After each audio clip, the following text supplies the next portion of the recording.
Hypochondriacs.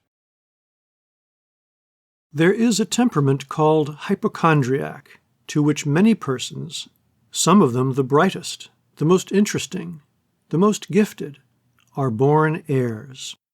A want of balance of the nervous powers, which tends constantly to periods of high excitement and of consequent depression.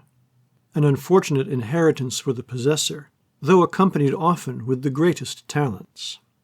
People of this temperament are subject to fits of gloom and despondency, of nervous irritability and suffering, which darken the aspect of the whole world to them, which present lying reports of their friends, of themselves, of the circumstances of their life, and of all with which they have to do.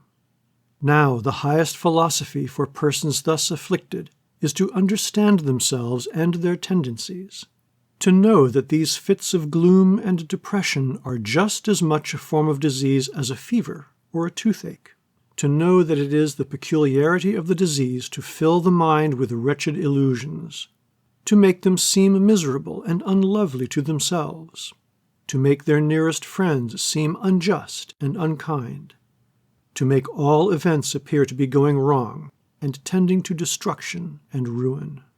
The evils and burdens of such a temperament are half removed when a man once knows that he has it and recognizes it for a disease, when he does not trust himself to speak and act in those bitter hours as if there were any truth in what he thinks and feels and sees.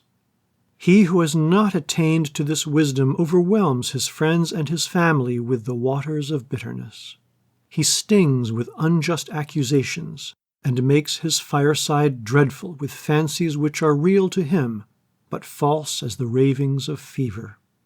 A sensible person, thus diseased, who has found out what ails him, will shut his mouth resolutely, not to give utterance to the dark thoughts that infest his soul.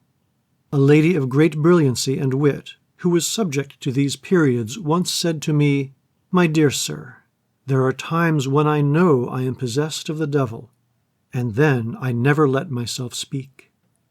And so this wise woman carried her burden about with her in a determined, cheerful reticence, leaving always the impression of a cheery, kindly temper, when, if she had spoken out a tithe of what she thought and felt in her morbid hours, she would have driven all her friends from her, and made others as miserable as she was herself.